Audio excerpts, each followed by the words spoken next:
Hello mga ka-bless, magandang umaga sa atin lahat, no?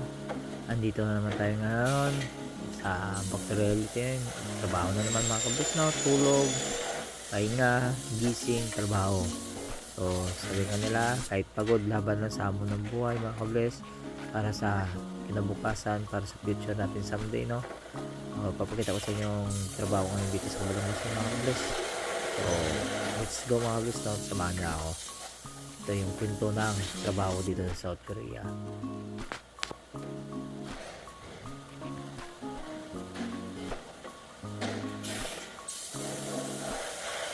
So kaya mga kabus, no, talagang minsan napakabadali ng buhay dito, no? Hindi po madali bilang OFW.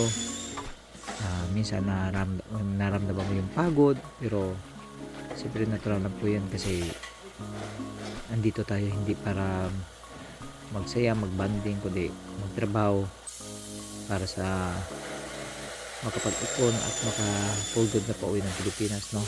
Minsan hindi mo maiwasan na nalulungkot kasi minsan siyempre napapagod ka sa trabaho, no?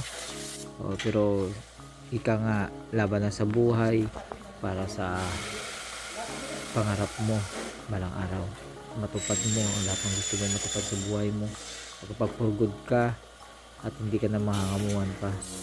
So dito nakangipila kami dito, simple lang yung buhay, pero siyempre pagka out mo pagod ka mga best, no? Marami ka pa gagawin pagka uwi mo. Siyempre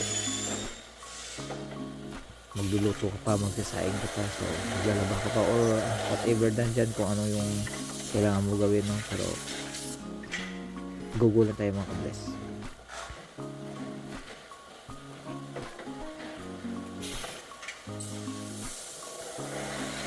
Habang dito tayo mga ka-bless sa South Korea, ingatan natin yung sarili natin, no?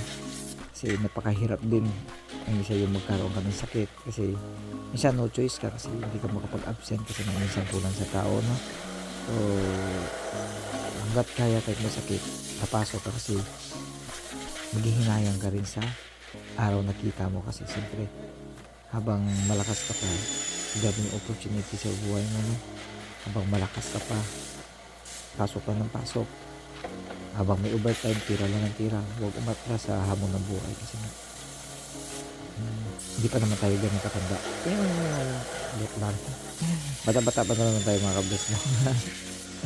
So pinapatawa ko lang kayo kahit hindi nakakatawa, kahit corny yung joke ko, pero corny talaga mga kabis, no?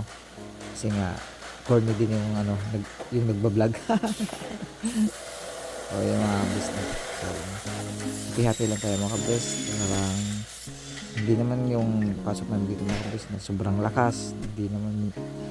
Ngayon lang bumalik yung overtime namin mga kabis, no? Kasi na tagal din namin na halos mag-1 year din kami halos na mahina yung trabaho, no? Kaya pasalamat po tayo sa taas kasi andito na marinig niya naman na dasal namin na magkaroon kami ng overtime kahit paano makapag-ipon kagad, no? So dito tayo mga kabis yan. So stable na ulit yung overtime namin, no? Kaya happy lang na ngayon. Happy lang kami magkakasama na 4 na Pinoy, no?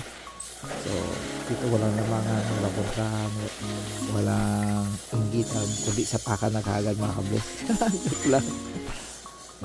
So tingin na lang tayo mga kabis na yan.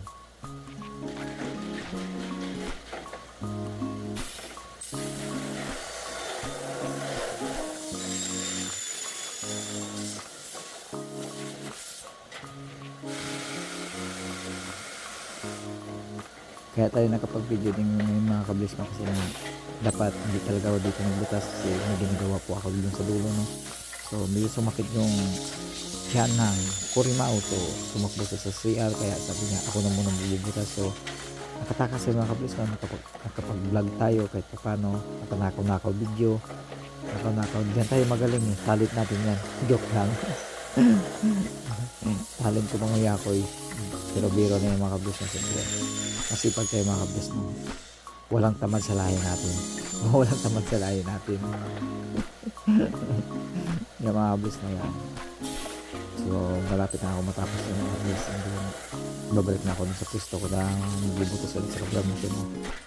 So thank you mga kablis sa patuloy na suporta, patuloy na panonood ng mga video ko kahit hindi na stable yung pag-upload ko kasi nga minsan pagod, napakahirap mag-edit. So wala, joke lang, hindi naman mahirap mag-edit no, minsan kaya tamad ka mga kabis, no, kasi halos pagod na rin sa trabaho. So maraming salamat sa inyo mga kabis. God bless all. Ingat po tayo lagi mga idol. God bless. Bye bye. Bye bye. Pero yung video hindi pa na bye bye, no? So pero thank you pa rin mga kabis. Ingat po tayo lagi. God bless.